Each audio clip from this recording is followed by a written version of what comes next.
क्या आप भी कुछ इस तरह से एनिमेशन सीखना चाहते हैं, वो भी सिर्फ 20 मिनट में? तो बिल्कुल सही जगह आए हैं आप। हाय, मेरा नाम है चंद्रेश सागर एंड आज की हमारी इस वीडियो में हम सीखने वाले हैं एनिमेशन। हम में से बहुत सारे लोग ऐसे हैं जिनको एनिमेशन का शौक होता है, वो चाहते हैं कि एनिमेशन वो बनाएं, लेकिन उनको आता नहीं है एंड बहुत सारे ऐसे एडवांस सॉफ्टवेयर आ जाते हैं जिनको उन्हें यूज करना नहीं आता है, जिनकी मदद से एनिमेशन हम क्रिएट करते हैं। तो यहाँ पे उस चीज का मैं सॉल्यूशन लेके आ चुका हूँ सिर्फ इस वीडियो में। इस वीडियो को अगर आप स्टार्टिंग से लेके एंड तक देखते हैं तो मैं आपको गारंटी देता हूँ आप बहुत ही बेहतरीन एनिमेशन बनाना सीख जाएंगे। ओके, तो चलिए स्टार्ट करते हैं। मेरा नाम है चंद्रेश सागर। आज की हमारी क्लास में हम सीखने वाले हैं एनिमेशन बनाना। तो चलिए आज की वीडियो को हम कर देते हैं स्टार्ट। तो यहाँ पे मैंने जो सॉफ्टवेयर यूज किया है वो यूज किया है वीडियो स्क्राइब। तो वीडियो स्क्राइब सॉफ्टवेयर आप भी डाउनलोड कर सकते हैं, उसे यूज कीजिए। एंड यहाँ पे सबसे पहले हमको क्या करना है, क्रिएट न्यू स्क्राइब के ऊपर क्लिक कर देना है।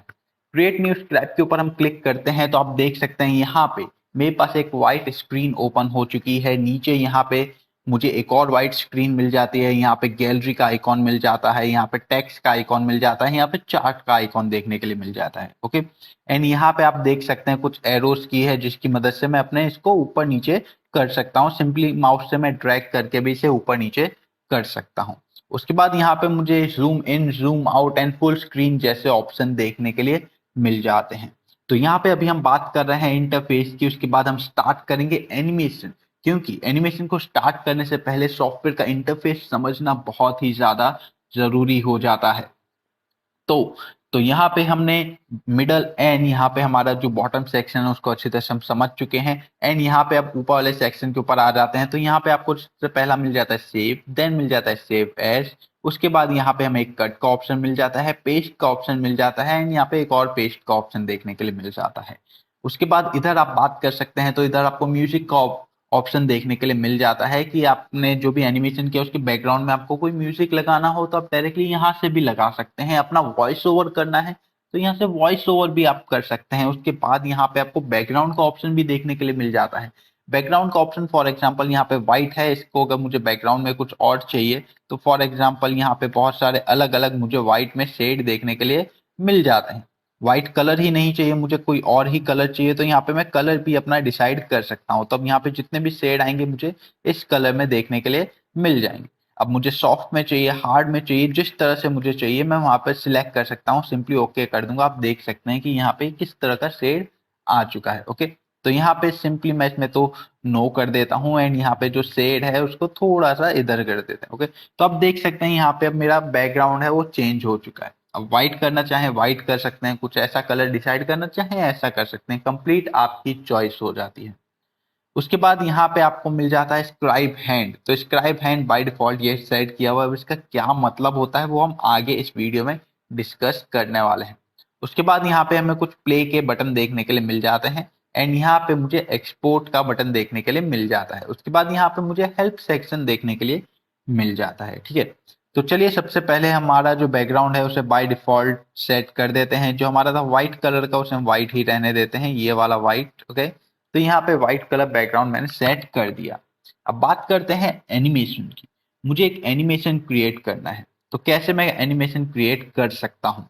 तो यहाँ पे मुझे कोई कैरेक्टर चाहिए, कोई टेक्स्ट लिखना हो तो यहाँ पे कुछ भी कैरेक्टर मुझे चाहिए होता है तो सिंपली मैं यहाँ से इस आइकॉन की मदद से कोई भी कैरेक्टर यहाँ पे इंसर्ट कर सकता हूँ। सिंपली मुझे क्लिक करना है। यहाँ पे आप देख सकते हैं अलग अलग कैटेगरी यहाँ पे दिखाई दे रही है।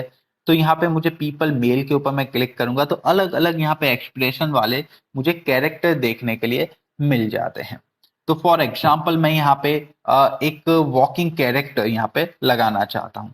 ये कैरेक्टर वॉकिंग नहीं करता, बस इसकी डिजाइन ऐसी की गई है कि हमें वॉकिंग जैसा लग रहा है। तो यहाँ पे मैं इसे सेट कर देता हूँ कि जब भी मैं डिजाइन करूँ तो मेरा कैरेक्टर इधर आना चाहिए। ओके, तो ये जो फ्रेम आपको दिख रही है border to border, edge to edge, ये आपकी मेन फ्रेम है जहां पे आपका कैमरा रोलिंग करेगा। मतलब कोई भी यहाँ पे देखेगा तो यहाँ पे आपको सबसे पहले इतनी पूरी स्क्रीन में एक पर्सन दिखाई देगा। तो यहाँ पे मैंने इसे पुट कर दिया है। ओके, तो यहाँ पे मैंने कर दिया। अब इसे हम एक बार प्ले करके देख लेते हैं किस तरह से प्ले होगा। तो यहाँ पे प्ले फ्रॉम स्टार्ट हम कर देते हैं तो आप देख सकते हैं कि जो मैंने हैंड वाला ऑप्शन स्किप किया था वो किस काम आता है। तो यहाँ पे अभी आ चुका है हमारा हैंड वाइज। तो यहाँ पे हमने एक पीपल लिया, उसको मतलब एनिमेट कर दिया। यहाँ पे एक पर्सन है, उसे यहाँ पे हमने प्लेस कर दिया है, ठीक है। लेकिन अब इसमें एक प्रॉब्लम क्या हुई, हमने पर्सन को रखा था इस कॉर्नर पे, लेकिन वो कंप्लीट हमारे बीच में आ गया। एक बार मैं वापस प्ले करा के दिखाता हूँ आपको। आप देख सकते हैं मैंने उसको रखा था इस कॉर्नर पे, लेकिन हमने जब वीडियो को प्ले किया तो वो सेंटर में आ गया, एंड सेंटर के बाद उसमें जूम भी हो रहा है। तो ये ऐसा क्यों हो रहा है? एंड हमने जैसे वीडियो बंद हुई तो वापस वो वहीं पे आ रहा है, ठीक है। तो यहाँ पे हमने एक चीज जो इसमें नहीं की है, वो हमने कैमरा पोजीशन सेट नहीं किया है। हमने बताया नहीं है कि हमें इस एंगल से इसका शूट लेना है पर्सन का। तो बाय डिफॉल्ट जो हमारी एप्लीकेशन है, उसका जो भी राइटेबल एरिया होता है वो उसके अकॉर्डिंग उनका शूट ले रही है, ठीक है। एक और बार मैं वापस प्ले करके दिखाता हूँ। एंड यहाँ पे आप जूम एट एंड लास्ट में वीडियो खत्म होने के बाद जब वो जूम करता है, उसको हटाना है तो मैं सिंपली इसके ऊपर से क्लिक हटा दूंगा, ठीक है। तो क्लिक हटा दिया, आप देख सकते हैं पर्सन मेरा वही है सेंटर में, लेकिन हमने रखा था कॉर्नर में। तो चलिए थोड़ा सा माउस की मदद से मैंने जूम आउट कर दिया है इसको। आप यहाँ पे देख सकते हैं जूम कैपेसिटी कितनी हो रही है। मैं सिंपली अपने माउस की मदद से इसे जूम इन जूम आउट कर सकता हूँ, ठीक है। उसके बाद यहाँ पे मैंने इसे प्लेस कर दिया। अब मुझे करना क्या है, यहाँ पे मुझे कैमरा पोजीशन सेट करनी है कि जो मेरा कैमरा है वो इस फ्रेम में सेट हो जाए। तो उसके लिए मुझे क्या करना है, यहाँ पे जो मेरा कैरेक्टर है उसके ऊपर मैंने सिलेक्ट कर लिया। उसके बाद ये रहा मेरा कैमरा पोजीशन लॉक का ऑप्शन। तो यहाँ पे मैंने सेट कर दी अपनी कैमरा पोजीशन। तो अब मैंने कैमरा पोजीशन यहाँ पे सेट कर दी। अब मैं आपको प्ले करके दिखाऊंगा तो मेरा वो पर्सन उसी फ्रेम में उसी कॉर्नर पे दिखाई देगा जहां पे हमने उसे सेट किया है, ओके। तो ये हो गया पर्सन। अब एनिमेशन की हम बात करें तो इसकी एक प्रॉपर्टी देख लेते हैं कि ये हाथ से ड्रॉ हो रहा है, लेकिन मैं चाहता हूं ये साइड में से यहां से निकल के आए पर्सन। तो मुझे क्या करना पड़ेगा, सिंपली मुझे इसकी प्रॉपर्टी ओपन करनी पड़ेगी। तो यहाँ पे ये रहा एलिमेंट प्रॉपर्टी, ओके। तब ये एलिमेंट प्रॉपर्टी है, यहाँ पे एनिमेशन टाइप, तो ये ड्रॉ हो रहा है। मैं चाहता हूँ ये मूव इन हो, ठीक है। किस साइड से मूव इन हो, यहाँ पे इस साइड से मूव इन होना चाहिए, ओके। यहाँ पे आप एंगल सिलेक्ट कर सकते हैं कि कहाँ से मूव इन होना चाहिए। तो मैं चाहता हूँ ये हमारे राइट हैंड साइड से मूव इन होना चाहिए। कितने सेकंड में ये एनिमेशन होना चाहिए, तो सिंपली आप जो भी करना चाहें, 4 सेकंड, 5 सेकंड, 8 सेकंड, जितना आप टाइम करना चाहें, आपके वॉइस ओवर के ऊपर डिपेंड करता है। जैसे आप वॉइस ओवर करते हैं उसके अकॉर्डिंग यहाँ पे आप टाइम सेट कर सकते हैं। तो यहाँ पे मैं 3 सेकंड का टाइम करता हूँ, उसके बाद हाफ सेकंड वेट करेंगे अगले एनिमेशन तक, ओके। एंड अगले एनिमेशन का जो ट्रांजेक्शन टाइम है वो 1 सेकंड का हम रखेंगे कि इससे अगले तक मूव करने में आधा सेकंड का, सॉरी 1 सेकंड का टाइम लगेगा। एंड इस एनिमेशन के बाद आधा सेकंड हम स्टॉप करेंगे अगले एनिमेशन तक मूव करने में, ठीक है। तो यहाँ पे भी हम 0.5 कर देते हैं। अब आपको मैं ये प्ले करके दिखाता हूँ तो आप देख सकते हैं कि यहाँ पे साइड में से वो पर्सन आया, लेकिन यहाँ पे फिर से हाथ आया है। मुझे हाथ तो चाहिए ही नहीं, क्योंकि वहां पे हाथ नहीं चाहिए था, इसलिए तो हमने इसे मूव इन किया। तो यहाँ पे मुझे क्या करना पड़ेगा, यहाँ पे ड्राइंग हैंड। तो ड्राइंग हैंड में मैं नो हैंड सिलेक्ट कर दूंगा। अदरवाइज आप चाहें तो इनमें से कोई और यहाँ पे हैंड भी सिलेक्ट कर सकते हैं कि इस तरह से हाथ आए, उस तरह से हाथ आए। हाथ नहीं चाहिए तो जिप चाहिए, जिप भी आ जाएगी, ओके। यहाँ पे आपको डेमो भी देखने के लिए मिल जाता है, ठीक है। तो इस तरह से। एंड आपको अपना कस्टम खुद का हाथ भी लगाना है तो यहाँ पे क्रिएट न्यू हैंड के ऊपर आप क्लिक कर सकते हैं। तो यहाँ पे अभी मैं कर देता हूँ नो हैंड, ओके। तो यहाँ पे मैंने कर दिया है नो हैंड। अब मेरा जो एनिमेशन होगा वो विदाउट हैंड होने वाला है, ठीक है। तो विदाउट हैंड होगा तो यहाँ पे मैं कर देता हूँ टेक, एंड उसके बाद हम इसे करते हैं वापस प्ले। तो आप देख सकते हैं यहाँ पे मेरा पर्सन अपने आप चल के आ रहा है। ये एक तरह की एनिमेशन यहाँ पे डिजाइन हो चुकी है। अब मुझे करना है इसका कुछ बैकग्राउंड भी हम डिजाइन कर देते हैं, थोड़ा सा ही अच्छा लगे। पर्सन चल के आ रहा है, लेकिन कुछ बैकग्राउंड भी तो होना चाहिए उसके अकॉर्डिंग। तो बैकग्राउंड को हम करते हैं डिजाइन। तो यहाँ पे ऑलरेडी आप देख सकते हैं कुछ वॉल के मैंने रिसेंट यूज करके रखे हैं। कोई भी रिसेंट आइटम आप यूज करते हैं वो आपको यहाँ पे रिसेंट यूजेस में दिखाई दे जाएंगे, ठीक है। तो यहाँ पे वॉल वॉल को हम डिजाइन कर देते हैं कुछ इस तरह से कि यहाँ पे ये वॉल हो चुकी है, ओके। एंड थोड़ा सा एंगल सेट करना है मुझे। लास्ट में हम सेम उसी एंगल पे इसे सेट कर देंगे जिस एंगल पे हमने उस पर्सन को सेट किया था। अब प्रीवियस एंगल हमको फाइंड करना है, तो सिंपल मैं इसके ऊपर डबल क्लिक करूंगा, ओके। पर्सन के ऊपर मैंने डबल क्लिक किया तो प्रीवियस एंगल मुझे मिल जाएगा जिस एंगल पे हमने इसे यहाँ पे सेट करके रखा था। अब आप देख सकते हैं मैंने वॉल बाद में लगाई है तो वॉल उस पर्सन के ऊपर आ चुकी है। तो सिंपली मैं इस पर्सन को ड्रैग करके वॉल के आगे कर देता हूँ। ओके, सिंपल सा प्रोसेस है, बहुत ही सिंपल एनिमेशन आपको मैं सिखा रहा हूँ। तो इस वॉल को हम यहाँ से थोड़ा सा ऊपर कर देते हैं। ओके, डन, ये भी हो गया। एंड इसके बाद यहाँ पे एक रोड भी हम बना देते हैं। रोड भी हमने एक यूज किया हुआ है, तो यहाँ पे एक रोड भी लेके आ जाते हैं। ठीक है, तो ये हमारा एक रोड हो चुका है। इसको हम थोड़ा सा नीचे भी ड्रैग कर देते हैं। ओके, ये थोड़ा सा ज्यादा हो गया। यहाँ पे इसे हम इतना ट्रैक कर देते हैं। आप सोच रहे हैं कि ये सब माउस एरो हैं, इन सब की क्या यूजेस है, तो आप यहाँ पे अब इसका यूजेस देख सकते हैं। ठीक है, उसके बाद यहाँ पे जूम इन जूम आउट, जो भी इसका यूजेस है आप सिंपली अपने माउस की मदद से भी कर सकते हैं। अपने मैं कर्सर की मदद से, बीच में मेरे पास रोलर है, उसकी मदद से जूम इन जूम आउट भी कर सकता हूँ। एंड ब्लैंक एरिया को मैं क्लिक करके ड्रैग करके ऊपर नीचे भी सेट कर सकता हूँ। ओके, तो ये तो बात हो गई इतनी हमारी। इसको मैं सेट कर देता हूँ। ओके, यहाँ पे मेरा ये सेट हो चुका है। कैमरा पर्सन हम एडजस्ट कर देते हैं, जिस एंगल पे हमने उसे यूज किया था। थोड़ा सा इसे एंगल में चेंज करना चाहूँ तो मैं चेंज भी कर सकता हूँ। तो फॉर एग्जांपल थोड़ा सा एंगल चेंज कर देना सही रहेगा। तो यहाँ पे एक और हम बैकग्राउंड डाल देते हैं। थोड़ा मैं जूम आउट करता हूँ इसे। यहाँ पे थोड़ा सा मैंने जूम आउट किया एंड इसको इधर। अब मैं सिंगल क्लिक करूंगा, डबल क्लिक करूंगा तो मेरा जो प्रीवियस डिफॉल्ट एंगल है उस पर पहुंच जाएगा। सिंगल क्लिक करूंगा तो सिर्फ ऑब्जेक्ट सिलेक्ट होगा। एंड यहाँ पे मैं करूंगा पहले कैमरा पोजीशन क्लियर, पुराना वाला मैंने क्लियर कर दिया। एंड न्यू पोजीशन में यहाँ पे इंसर्ट कर देता हूँ। ठीक है, तो अब मेरी ये कैमरा पोजीशन इसकी इंसर्ट हो चुकी है। अब सिंपली मुझे तीनों चीजों में वही करना पड़ेगा। ओके, वरना अदरवाइज अगर मैं इंसर्ट नहीं करूंगा इनकी पोजीशन तो कैसा होगा, पहले मैं आपको रिजल्ट दिखा देता हूँ। क्योंकि अभी सिर्फ इस पर्सन की, यहाँ पे आप देख सकते हैं, यहाँ पे जो मेल पर्सन है सिर्फ उसकी कैमरा पोजीशन मैंने सेट की है, बाकी लोगों की नहीं की है। तो मुझे क्या करना है, सबकी कैमरा पोजीशन सेट करनी है। अगर नहीं करेंगे तो कैसा रिजल्ट होगा वो पहले मैं आपको दिखा देता हूँ। तो आप देख सकते हैं यहाँ पे जो मेरी वॉल थी, वॉल बन रही है। इसमें भी हमको सब में सेपरेट अलग अलग एनिमेशन करना पड़ेगा। कि जहाँ पे मैंने हैंड वाला रखा था तो हैंड वाला मुझे इसमें नहीं रखना, मैं सिंपली इनको बाय डिफॉल्ट रखना चाहता हूँ कि ये तो पहले से ही आए। ओके, अब आप देख सकते हैं यहाँ पे मेरा पर्सन मूव हो रहा है। तो इस तरह का एनिमेशन हम डिजाइन कर सकते हैं।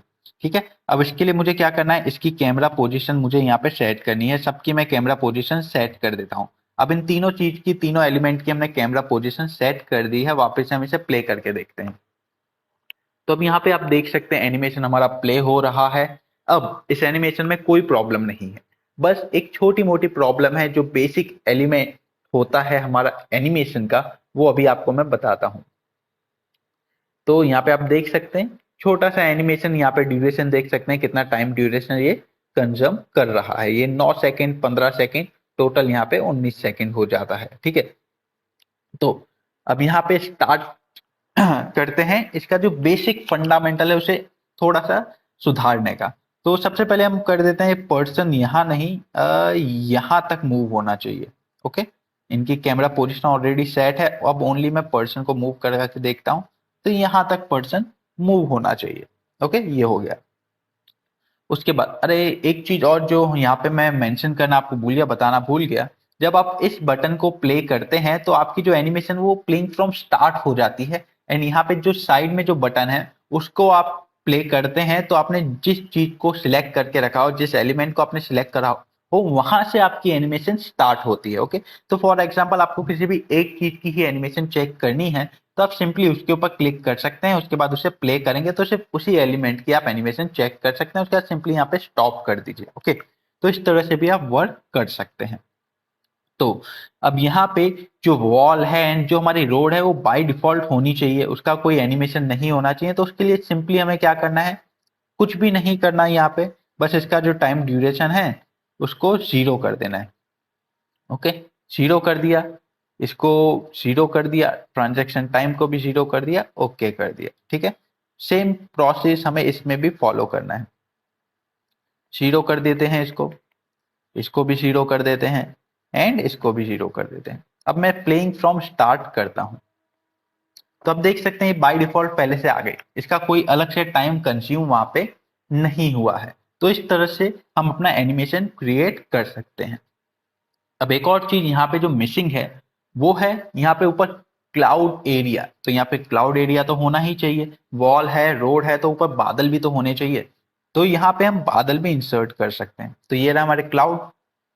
अब यहाँ पे रिसेंट मेरे यूसेज में है, इसलिए मुझे पता है क्लाउड यहाँ पे है, लेकिन मैं इनमें से कैसे फाइंड करूँ? तो यहाँ पे एरो मुझे कुछ चाहिए हो, बिल्डिंग चाहिए हो, सब चीज कैटेगरी वाइज यहाँ पे डिवाइड की हुई है ऑलरेडी। आपको कुछ ज्यादा नहीं करना है, बस वहां पे अपनी जो भी चीज आपको चाहिए उसकी कैटेगरी के ऊपर देखिए, उसकी चीज वो सब आपको वहां पे देखने के लिए मिल जाएंगी। ओके। तो यहाँ पे मैंने सभी कैटेगरी देखने का मेरे पास टाइम है नहीं, तो सिंपली मैं यहाँ पे सर्च भी कर सकता हूँ, ऊपर मुझे सर्च सेक्शन भी मिल जाता है। सिंपली मैंने क्लाउड सर्च किया, एंटर किया यहाँ पे। ओके, तो यहाँ पे थोड़ा सा सर्चिंग में प्रॉब्लम है, सर्वर से कनेक्ट नहीं हो रहा है, तो मे बी थोड़ा इंटरनेट इशू हो सकता है जिसकी मदद से यहाँ पे कनेक्ट नहीं हो रहा है। तो यहाँ पे आप नॉर्मली कोई भी इसके इनबिल्ट फंक्शन होंगे, एक और बार ट्राई कर लेते हैं, तो मे बी शायद इंटरनेट इशू है। यहाँ पे लिखा है please check your internet connection, थोड़ा सा इंटरनेट इशू है, इसलिए मुझे वहाँ पे सर्च नहीं कर पा रहा है। तो बेसिकली यहाँ पे कोई भी जैसे कि एलिमेंट होते हैं जो इसके अंदर बाय डिफॉल्ट नहीं दिए हुए, तो सिंपली आपके पास इंटरनेट कनेक्टिविटी है तो यहाँ से आप उसे सर्च कर सकते हैं, तो वो इंटरनेट पे सर्च करके आपको उन सभी एलिमेंट को प्रोवाइड कर देंगे। ठीक है, तो यहाँ पे रिसेंट यूज में मुझे ऑलरेडी बादल मिल चुके हैं, तो इनको मैं सेट करता हूँ। एंड बादल हमारे वॉल के पीछे होने चाहिए, क्योंकि वो किसी को दिखने नहीं चाहिए। ठीक है, तो पहले मैं एक बार इसे सेट कर देता हूँ कि कितना उसका एंगल होना चाहिए, कहाँ कहाँ पे वो सेट होने चाहिए, उसके बाद हम उसकी लोकेशन सेट कर देंगे। तो यहाँ पे ये मेरे बादल स्काई, ओके परफेक्ट। तो यहाँ पे मेरा पूरा वॉल कवर हो जाती है। अब मैं इसे वॉल के पीछे रख देता हूँ। ठीक है, एंड उसके बाद इसका जो कैमरा एंगल है, सिंपली हमारे जो वॉल वाला कैमरा एंगल है, डबल क्लिक करूंगा उस कैमरा एंगल पे आ जाएगा। एंड वहाँ पे थोड़ा सा हमें बादल अच्छी तरह से दिखाई नहीं दे रहे, जो इनका यहाँ पे आप देख सकते हैं कि हमारा जो सन वाला एरिया है, ये सब एरिया ये अच्छी तरह से दिखाई नहीं दे रहा। तो सिंपली मैं क्या करता हूँ, इसके लिए इन सभी चीज को थोड़ा थोड़ा और बड़ा कर देते हैं। सो यहाँ पे हमने सब चीजों का थोड़ा थोड़ा साइज इंक्रीज कर दिया है, एंड यहाँ पे हमने इसका एक एंगल सेट कर दिया है। ठीक है, तो वापस से हम इन सब का एंगल वापस से हमें रिपीट करना पड़ेगा। तो यहाँ पे सभी के एंगल जो भी हमने सेट किए थे उनको रिमूव करके न्यू एंगल हम इसके सेट कर देते हैं। ठीक है, एंड यहाँ पे हमारे क्लाउड का जो टाइम है उसको भी हम 0 0 कर देते हैं, क्योंकि ये सब बेसिक चीजें हैं तो वो सब हमारे 0 में ही होनी चाहिए, बाय डिफॉल्ट वो सब होनी चाहिए। ठीक है, एंड यहाँ पे जो रोड का एलिमेंट है वो गलती से मेरे से रिमूव हो चुका था, इसलिए मैंने वापस से उसे इंसर्ट किया है, एंड उसका वापस से मैंने 0 0 एनिमेशन कर दिया। सब चीज को हमने लॉक कर दिया है। ये पर्सन हमारे ये रहे, एंड पर्सन का जो मूविंग है एलिमेंट, उसको हम 4 सेकेंड करते हैं कि 4 सेकेंड में वो बाहर से लेके मिडल तक आ जाए। ओके, तो यहाँ पे मिडल तक आ जाए। अब मैं प्लेइंग फ्रॉम स्टार्ट करता हूँ, तो आप देख सकते हैं पर्सन मूव होके यहाँ पे मिड तक आ चुका है। ठीक है, तो इस तरह का छोटा मोटा एनिमेशन है, आप इसको अच्छी तरह से क्रिएट कर सकते हैं। अगर आप चाहते हैं कि इस चीज का आप एक प्रेजेंटेशन बनाना चाहें तो प्रेजेंटेशन भी बना सकते हैं। आप मेरी प्रीवियस कुछ क्लासेस देखेंगे, कुछ कोर्सेज देखेंगे, तो उन कोर्सेज में मैंने कुछ इस तरह का ही एनिमेशन क्रिएट किया है। तो आप भी चाहते हैं ऐसा एनिमेशन क्रिएट करना, तो आप भी यहाँ पे इन सब एनिमेशन को क्रिएट कर सकते हैं। तो चलिए, उम्मीद करता हूँ आपको पता चला हो किस तरह से आप एनिमेशन क्रिएट कर सकते हैं हमारे वीडियो स्क्राइब सॉफ्टवेयर में। एंड क्रिएट तो हो चुका है, अब इसे एक्सपोर्ट करना है। तो यहाँ पे सिंपली ये शेयर का ऑप्शन है, एंड यहाँ पे हमें एक्सपोर्ट डाउनलोड वीडियो का ऑप्शन देखने के लिए मिल जाता है। डाउनलोड कर देंगे, यहाँ पे आप चेक कर सकते हैं कि आपको कौन से एक्सटेंशन में उसे सेव करना है। तो यहाँ पे मैं AVI में सेव करना चाहता हूँ। उसका साइज आपको क्या रखना है, आप 360 में, 640 में, 720 में या 1080 पिक्सल में से करना चाहते हैं, किस फ्रेम रेट पे करना चाहते हैं, सब कुछ यहाँ पे आपको सिलेक्ट करके यहाँ पे इसका जो भी टाइटल आप देना चाहते हैं उस टाइटल को दे सकते हैं। तो यहाँ पे मैं कर देता हूँ सैंपल एनिमेशन। सैंपल एनिमेशन मेरे कौन सी लोकेशन पे सेव हो रहा है, डेस्कटॉप पे सेव हो रहा है। आप चेंज करना चाहते हैं तो यहाँ से कर सकते हैं। ठीक है, उसके बाद सिंपली मुझे ओके के ऊपर क्लिक करना है। आप देख सकते हैं यहाँ पे मेरा हो रहा है रेंडरिंग, रेंडरिंग हो रहा है मेरा एनिमेशन, उसके बाद यहाँ पे अभी एक्सपोर्ट हो जाएगा।